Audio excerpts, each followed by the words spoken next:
Trancados em uma sala fria, sem comida suficiente e com o peso de milhões de almas sobre seus ombros, um grupo de homens enfrentava disputas acirradas e pressões insuportáveis. Mas, no momento mais sombrio, um deles teve um sonho que mudaria tudo. O que ele viu naquela noite não apenas salvou a igreja, mas moldou o futuro da humanidade. Quer saber como essa história termina? Deixe seu like e inscreva-se no canal para acompanhar cada detalhe dessa incrível jornada de fé, coragem e transformação. O chamado das chaves, o sol, despontava no horizonte, tingindo o céu de Roma com tons dourados e escarlates. A cidade, pulsante e viva, parecia suspensa no tempo naquele dia especial. Era o ano de 1274 e algo extraordinário estava prestes a acontecer.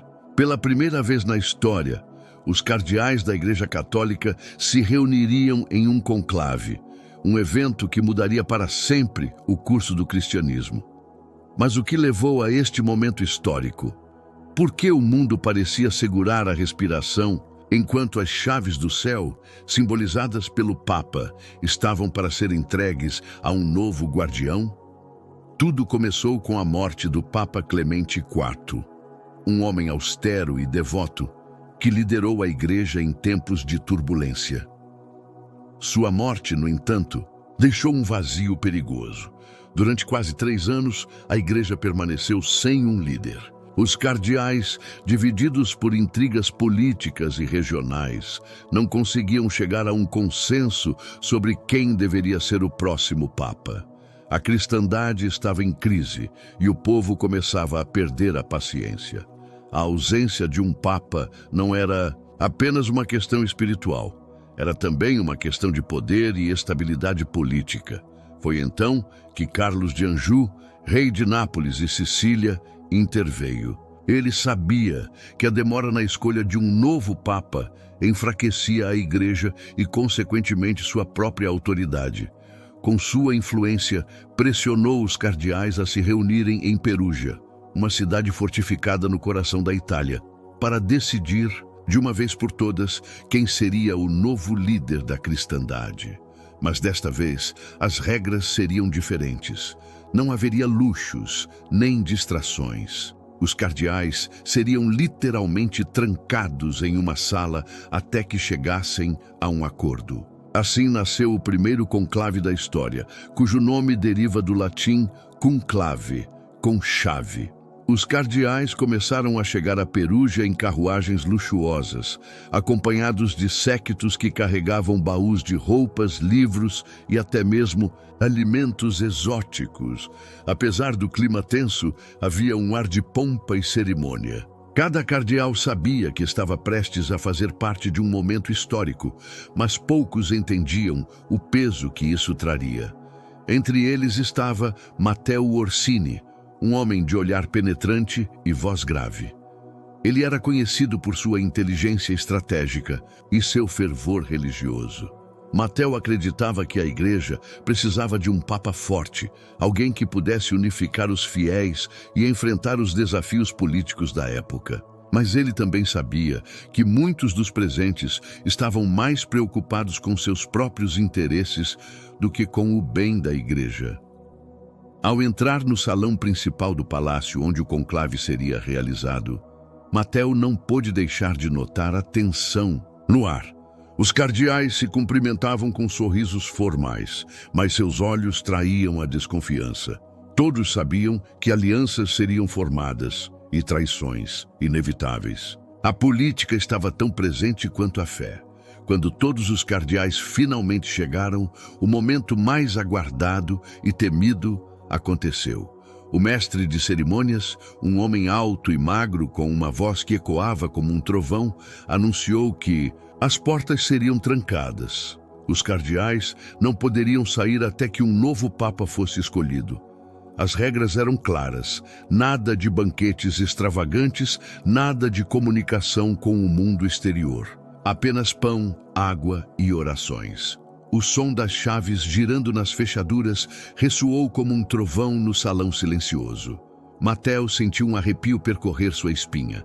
Ele olhou ao redor e viu que muitos de seus colegas estavam pálidos, como se só naquele momento tivessem compreendido a gravidade da situação. Estavam presos ali, juntos, até que um deles fosse eleito Papa. Os primeiros dias do conclave foram marcados por debates acalorados e longas horas de oração.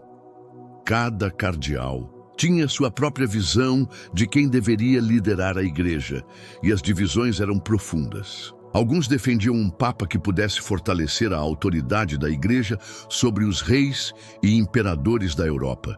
Outros queriam alguém que priorizasse a espiritualidade e a reforma interna. E havia aqueles que simplesmente queriam proteger seus próprios interesses políticos. Mateo, por sua vez, observava tudo com atenção. Ele sabia que para alcançar um consenso seria necessário mais do que argumentos racionais. Seria preciso tocar os corações e as almas de seus colegas, lembrá-los de sua missão divina. Mas como fazer isso em meio a tantas intrigas? A cada votação, Mateo sentia o peso da responsabilidade aumentar. Ele sabia que o mundo estava assistindo, esperando por uma decisão. E mais importante, ele sabia que Deus estava observando. O conclave não era apenas um evento político, era um ato de fé, um chamado divino para escolher o próximo guardião das chaves do céu. Conforme os dias se transformavam em semanas, a paciência dos cardeais começou a se esgotar. Eles estavam cansados, famintos e frustrados. Alguns começaram a questionar se seria possível chegar a um consenso. As tensões aumentaram e pequenos desentendimentos se transformaram em discussões acaloradas. Mas, ao mesmo tempo, algo extraordinário começou a acontecer. Em meio ao caos, os cardeais começaram a se lembrar do propósito maior do conclave. Eles começaram a se unir em oração, pedindo orientação divina. Mateo, com sua voz calma e palavras inspiradoras, desempenhou um papel crucial nesse processo. Ele lembrava a todos de que estavam ali não por si mesmos, mas pela igreja e pelo povo de Deus. E assim, aos poucos, as barreiras começaram a cair. Os cardeais começaram a ouvir uns aos outros, a considerar diferentes perspectivas. Eles começaram a perceber que para escolher o próximo Papa, precisariam colocar de lado suas ambições pessoais e confiar na vontade de Deus. Os dias dentro do conclave se arrastavam como uma procissão interminável. O ar estava pesado, não apenas pela falta de ventilação, mas também pelo peso das decisões que cada cardeal carregava nos ombros. A fome e o cansaço começavam a corroer a paciência dos homens santos e, em meio à privação, as emoções se intensificavam. O pão duro e a água servidos diariamente eram um lembrete cruel de que eles estavam ali para cumprir um propósito maior, não para desfrutar dos luxos do mundo exterior. Matteo Orsini se mantinha firme, apesar de tudo. Seus olhos escuros observavam cada movimento, cada troca de olhares, cada murmúrio entre os cardeais. Ele sabia que o momento decisivo estava se aproximando, mas também sabia que a unidade ainda parecia distante. As votações continuavam a ser inconclusivas, com os votos divididos entre diferentes facções. Cada grupo defendia seu candidato como se a salvação da igreja dependesse disso. Em uma manhã particularmente abafada, quando o cansaço parecia ter atingido seu auge, Mateo pediu a palavra. Ele se levantou lentamente, deixando que o silêncio preenchesse o salão antes de falar. Sua voz, embora calma, carregava uma intensidade que fez todos os presentes erguerem os olhos. Meus irmãos, estamos aqui há semanas e ainda não conseguimos ouvir a voz de Deus em meio ao ruído de nossas próprias ambições. Será que esquecemos porque fomos chamados aqui? Será que esquecemos que nossa missão é servir, não a nós mesmos, mas à igreja e ao povo de Deus? As palavras de Mateo ecoaram pelo salão como um trovão. Alguns cardeais desviaram o olhar, envergonhados. Outros o encararam com uma mistura de respeito e desafio. Matteo continuou: não podemos esquecer que o mundo lá fora está esperando por nós. Os fiéis estão esperando por um líder, alguém que possa guiá-los em tempos de incerteza. Cada dia que passamos aqui, presos em nossas disputas, é um dia em que falhamos em nossa missão. Precisamos nos unir. Precisamos deixar que a vontade de Deus nos guie. O discurso de Matteo foi recebido com um silêncio profundo. Era como se cada cardeal estivesse refletindo sobre suas palavras, ponderando sobre o que realmente importava. E, pela primeira vez, em semanas, parecia haver uma centelha de esperança no ar. Naquela noite, enquanto os cardeais descansavam em seus aposentos modestos, Matteo teve um sonho. Ele estava em uma catedral imensa, com vitrais que brilhavam como se fossem feitos de luz celestial. No centro da catedral havia uma chama dourada que parecia pulsar com vida própria. Matteo se aproximou da chama, sentindo uma paz indescritível. Então, ele ouviu uma voz. Não uma voz humana, mas algo mais profundo, mais poderoso. Escolha com o coração, não com a mente. O verdadeiro líder não busca o poder, mas o serviço. Matteo acordou com um sobressalto, seu coração batendo acelerado. Ele sabia que aquele sonho era mais do que uma simples manifestação de sua mente cansada. Era uma mensagem, uma orientação divina. Ele precisava compartilhar isso com os outros cardeais. Na manhã seguinte, Matteo reuniu os cardeais no salão principal. Ele contou sobre seu sonho, descrevendo a chama dourada e as palavras que ouvira. Alguns cardeais ouviram com ceticismo, enquanto outros pareciam profundamente tocados.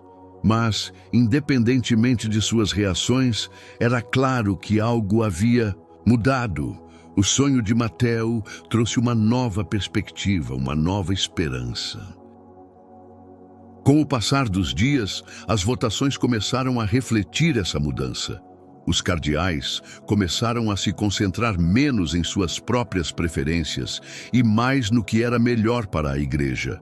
As discussões, antes marcadas por tensões e acusações, tornaram-se mais respeitosas e construtivas. Matteo, embora não fosse candidato, desempenhou um papel crucial nesse processo, agindo como um mediador e lembrando a todos do propósito maior do conclave. Finalmente, após semanas de debates e orações, chegou o momento decisivo. Os cardeais se reuniram para mais uma votação, mas desta vez havia algo diferente no ar.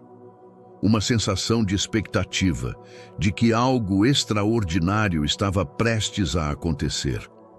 Quando os votos foram contados, um nome surgiu como o escolhido: Teobaldo Visconti. Ele não estava entre os favoritos no início do conclave, mas sua humildade e devoção o tornaram a escolha ideal. Teobaldo, que nem sequer estava presente no conclave, pois estava em uma missão na Terra Santa, foi eleito Papa, um sinal claro de que a decisão não era apenas humana, mas divina. Quando a fumaça branca finalmente subiu da chaminé do conclave, o mundo soube que um novo Papa havia sido escolhido. O povo, que aguardava ansiosamente do lado de fora, explodiu em aplausos e cânticos. Era um momento de celebração, não apenas para a igreja, mas para toda a cristandade. Matteo observou a cena com um misto de alívio e gratidão. Ele sabia que o conclave havia sido um teste, não apenas de paciência, mas de fé. E no final, eles haviam passado no teste. A igreja tinha um novo líder e o mundo tinha uma nova esperança. O conclave havia finalmente chegado ao fim.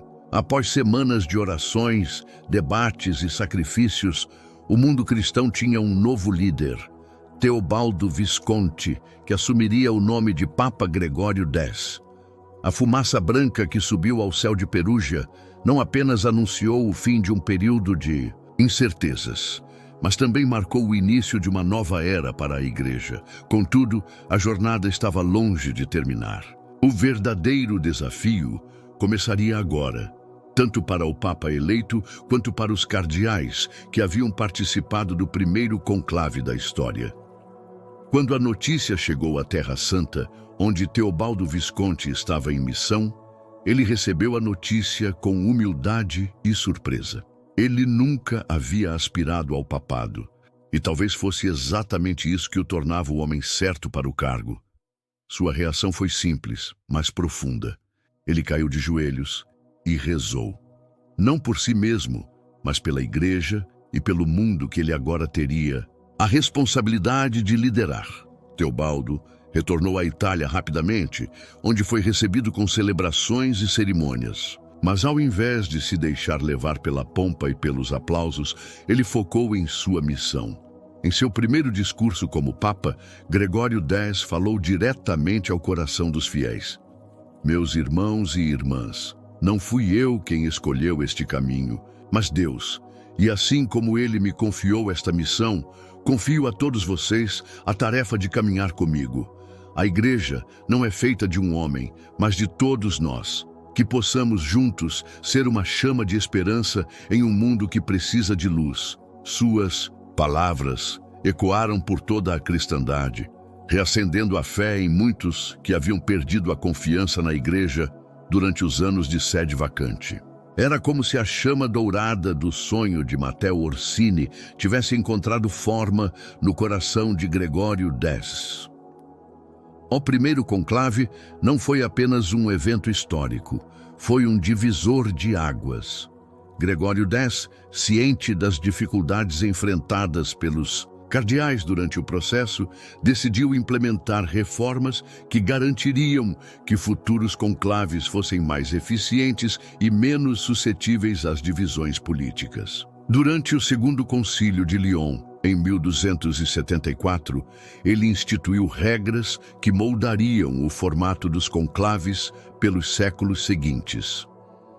Entre as medidas estava a obrigatoriedade de isolar os cardeais durante o conclave, garantindo que eles não fossem influenciados por forças externas. Além disso, ele estabeleceu que, se o processo de eleição se prolongasse, as condições de vida dos cardeais seriam ainda mais restritas, com cortes na alimentação. A intenção não era punir, mas lembrar a todos que o foco deveria estar na missão divina, não em interesses pessoais. Matteo Orsini, que havia se tornado um dos conselheiros mais próximos do novo Papa, viu essas reformas como um sinal de esperança. Ele sabia que o conclave não era apenas uma solução para os problemas imediatos da Igreja, mas uma fundação para o futuro. Era um lembrete de que mesmo em tempos de crise, a fé e a unidade poderiam prevalecer. Sob a liderança de Gregório X, a Igreja começou a recuperar sua força. Ele promoveu diálogos com líderes de outras religiões, buscando a paz em um mundo dividido por guerras e conflitos. Ele também reforçou a importância da educação e da formação espiritual para o clero, garantindo que os líderes da Igreja estivessem preparados para guiar seus fiéis. Mas, talvez, seu maior legado tenha sido a união que ele trouxe à cristandade. O conclave havia mostrado ao mundo que, mesmo em meio às maiores divisões, era possível encontrar um caminho comum. A fumaça branca que subiu ao céu de Perugia não foi apenas um símbolo de um novo Papa, mas de um novo começo. Matteo, que havia desempenhado um papel crucial no primeiro conclave, continuou a servir a Igreja com dedicação. Ele nunca buscou reconhecimento por seus esforços, mas sua influência era inegável. Ele acreditava que o verdadeiro poder não estava no título de Papa, mas na capacidade de inspirar os outros a seguir o caminho da fé. Em seus últimos anos, Matteo escreveu um pequeno livro sobre sua experiência no conclave, intitulado A Chama e as Chaves. Nele, ele descreveu não apenas os eventos históricos, mas também as lições espirituais que aprendeu. Ele falou sobre a importância da humildade, da união e da confiança na vontade divina. O livro se tornou uma leitura essencial para futuros cardeais, um guia para aqueles que seriam chamados a participar de conclaves nos séculos seguintes. Anos depois, quando Gregório X faleceu, o mundo cristão lamentou sua perda, mas também celebrou seu legado. Ele havia sido um líder forte e compassivo, alguém que colocou o bem da igreja acima de tudo. E mais importante, ele havia mostrado que mesmo nos momentos mais sombrios, era possível encontrar luz. O primeiro conclave da história não foi apenas um evento, foi uma lição. Uma lembrança de que a fé é mais forte do que a política, que a unidade pode superar qualquer divisão e que, no final, a vontade de Deus sempre prevalece. Matteo Orsini, em suas últimas palavras registradas, escreveu: "A chama que vimos naquele conclave não era apenas um símbolo, era um chamado para todos nós, em cada geração, para sermos luz em um mundo de sombras. Que nunca nos esqueçamos disso. E assim, o primeiro conclave da história não apenas escolheu um papa, mas também acendeu uma chama que continuaria a brilhar pelos séculos seguintes, guiando a igreja e inspirando o mundo."